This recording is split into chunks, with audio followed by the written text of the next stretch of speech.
याचिकेकर्ते काकासो उर्फ संजय शिवराम मी स्वतः, संजय कल्लप्पा चव्हाण, अमृत हिंदूराव जाधव, बापूसाहेब लांडगे, विश्व इंडियन पार्टी, आम्ही या ठिकाणी विजय पवार कराडचे तहसीलदार यांच्या विरोधात आज अर्धनग्न उपोषण बसलेलो आहे। या पहिले मान्यत उपविभागीय अधिकारी यांच्या दालनात बी उपोषण झालेलं आहे आणि उपविभागीय अधिकारी पुणे या ठिकाणी बी आम्ही अर्धनग्न उपोषण केलेलं आहे। त्या निस्तपत्र व्यवहार जिल्हाधिकारी यांनी या भ्रष्ट तहसील अधिकाऱ्यांच्या विरोधात यांनी चौकशी करणार का असे प्रश्न कराड तालुक्यात बऱ्याचशा चर्चा चालू आहे, माध्यमातून बी चालू आहे। आणि मेन मुद्दे म्हणजे तहसीलदार, तत्कालीन नायक तहसीलदार यांच्यावर तक्रारी दाखल असताना सुद्धा बिनधास्त कार्यरत कसा असं या कराड तालुक्यातले विषय चालू आहेत। बेसुमार उत्खनन यांची सखोल चौकशी का झालेली नाही? वडार समाजावर त्या राज्य शासनाने आदेशपत्र काढून सुद्धा सुविधापासून वंचित विजय पवार तहसीलदार यांनी का ठेवलं, वेटीस धरले? वडार समाजाच्या या समाजाला वेटीस का धरलं? बिन कुठलीही परवानगी न काढता विंग येथे शासनाची परवानगी नसताना सुद्धा तिथं अमाप उत्खनन झाले। त्याची विभागीय आयुक्त वगैरे पत्रव्यवहार करून सुद्धा त्या ठिकाणी कोणतीही चौकशी झालेली नाही। कराडात बहुतेक मंडल अधिकारी तलाठी गेल्या अनेक वर्षापासून त्या ठिकाणी रुजू आहेत, कोणची बदली झालेली नाही। महत्वाचं तहसील कार्यालयात आम्ही माहिती अधिकार मागवलं होतं, त्या ठिकाणी सीसी कॅमेरे वगैरे एवढे देशाची निवडणूक चालू असताना त्या ठिकाणी पूर्ण सीसी कॅमेरा बंद आहे म्हणून आम्हाला नोटीस काढली। आणि त्या सीसी कॅमेऱ्यात देशाची निवडणूक आहे, स्ट्रॉंग रूम आहे, तिथं व्हीएम मशीन आहे, ते काय गडबड केली आहे? या तहसीलदारांची चौकशी करतील का? जिल्हाधिकारी साहेब विनंती आहे, आम्ही त्या तहसीलदारांची तात्कालिक चौकशी करावी हे विनंती आहे कराड तालुक्यातले। आणि त्या तहसीलदार विजय पवार, आनंद देवकर यांच्यावर लाचलुचपत अधिकाऱ्यांनी त्यांची संशयित म्हणून नाव आहे त्या चार्जशीट मध्ये, त्यांची चौकशी होणार का?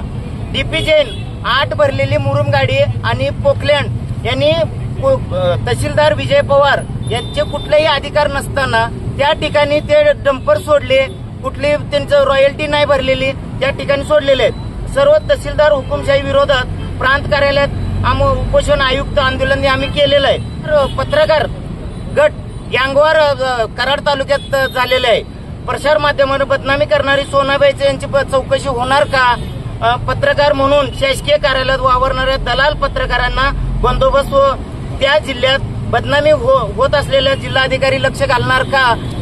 पत्रकार वाद का पेटला या कारणावरून चौकशी होऊन जनतेसमोर येणार का?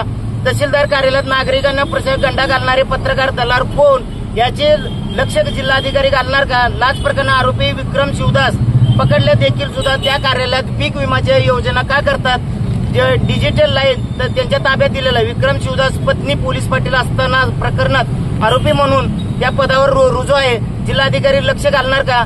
महेंद्र कांबळे व्यक्ती कोणत्या शासकीय परवानगी नसताना सुद्धा फेरफार ऑनलाईन उतारे दस्तऐवज व्हिडिओ कांबळे यांच्या पत्नीच्या नावावर त्या बाबतीत कोण लक्ष घालणार का? पुरवठा विभाग अनेक लेखी तक्रारी आहेत, पुरवठा विभाग विजय पवार यांनी चौकशी का केली ना आतापर्यंत? यांची जिल्हाधिकाऱ्यांना विनंती आहे, त्या अधिकाऱ्यांनी लक्ष घालावं एवढी विनंती आहे। जिल्हाधिकाऱ्यांना हात जोडून विनंती आहे, कळकळीची आहे, विजय पवार यांची चौकशी झालीच पाहिजे।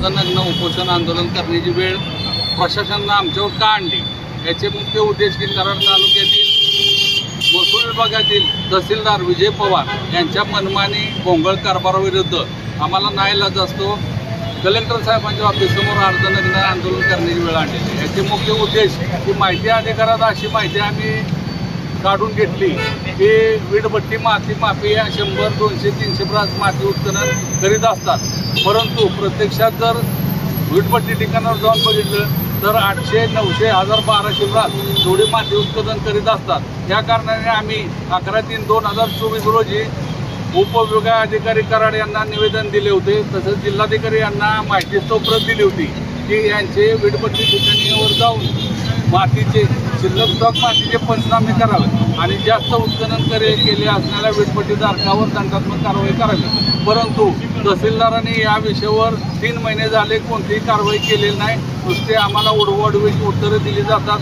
या कारणाने आता जिल्हाधिकारी साहेब यांनी आमच्या या आंदोलनाकडे लक्ष देऊन आता संपूर्ण विजय पवार तहसीलदार यांची सखोल चौकशी व्हावी आणि त्या वीटभट्टी माती माफियांना सहकार्य करणारे महसूल विभागातील कर्मचारी अधिकारी, उदाहरणार्थ तलाठी, सरकार मंडलाधिकारी, नायब तहसीलदार यांच्या स्थावर जंगल मालमत्तेची देखील सखोल चौकशी करण्यात यावी अशी आमची मागणी आहे. जोपर्यंत आमची मागणी पूर्ण होत नाही तोपर्यंत आम्ही आंदोलन काही थांबवणार नाही. याची दक्षता सातारा जिल्ह्याचे जिल्हाधिकारी यांनी स्वतः समक्ष घेऊन आम्हाला न्याय द्यावा ही आमची नम्र विनंती.